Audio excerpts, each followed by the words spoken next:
Aujourd'hui, nous allons parler de Henri Poincaré, mathématicien d'exception et l'un des scientifiques qui tiennent une place tout à fait particulière dans l'histoire française.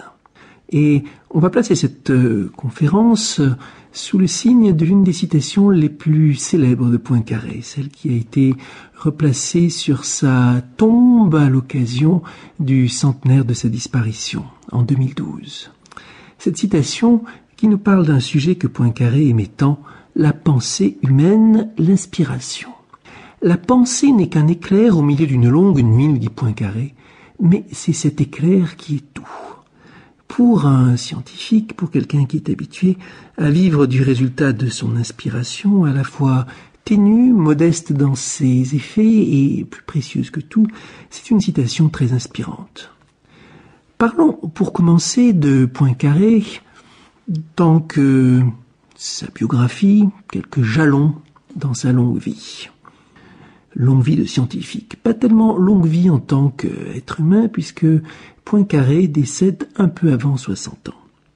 Naissance à Nancy, 1854, Poincaré est donc adolescent quand éclate la guerre entre la France et l'Allemagne.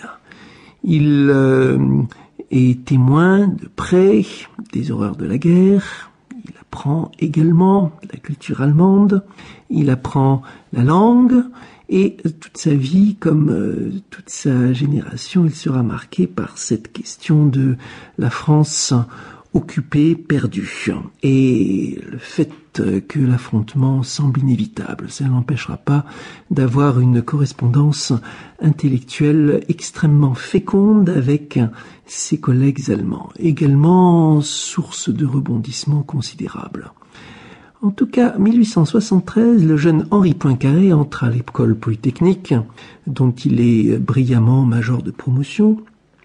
Il devient, quelques années plus tard, docteur et assistant professeur à Caen, sans pour autant perdre son titre d'ingénieur de l'école polytechnique. De fait, il gardera toute sa vie le double titre d'ingénieur et d'universitaire, bien que cela fût illégal. 1881, il se marie. Ses premiers grands résultats arrivent et il est nommé professeur à la Sorbonne. C'est donc un peu l'année dans laquelle le Poincaré se révèle. 1887, il connaît un coup de projecteur considérable avec sa récompense dans le prime du roi Oscar II, un concours de mathématiques dont nous reparlerons. Citons qu'en 1899, puis en 1904, il est expert au procès Dreyfus, attaché à se faire le porte-parole de ses collègues pour démonter les arguments les plus extravagants de l'accusation contre Dreyfus, le fameux système Bertillon. Et dans le même temps, il est très connu du grand public pour ses ouvrages philosophico-scientifiques qui paraissent à partir de 1901. De 1901 à 1911, il écrira et publiera quelques ouvrages qui connaîtront un considérable succès. À cette époque-là, il est sans conteste le savant français le plus connu de toute la société française, mais également le mathématicien le plus respecté du monde, avec peut-être David Hilbert en Allemagne. 1910, le docteur Toulouse l'examine pour essayer de déterminer s'il y a un trait caractéristique qui explique ou qui dénote son génie particulier. Il ne trouve rien. 1912, Henri Poincaré meurt à Paris. On ne peut pas dire qu'Henri Poincaré ait été un grand voyageur.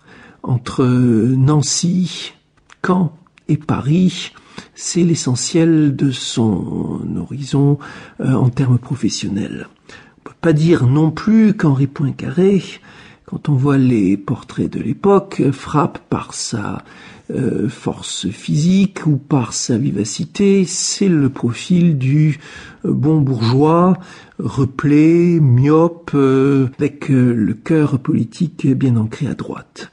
Il n'empêche, c'était un révolutionnaire intellectuel et quelqu'un qui a fasciné et continue de fasciner les mathématiciens, mais aussi les scientifiques en général, mais aussi les philosophes. Et une place tout à fait particulière dans l'histoire de la culture humaine.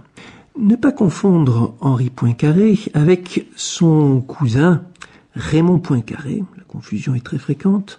Raymond Poincaré, lui, a fait une carrière de politique tout à fait respectable, puisqu'il a quand même été président de la République.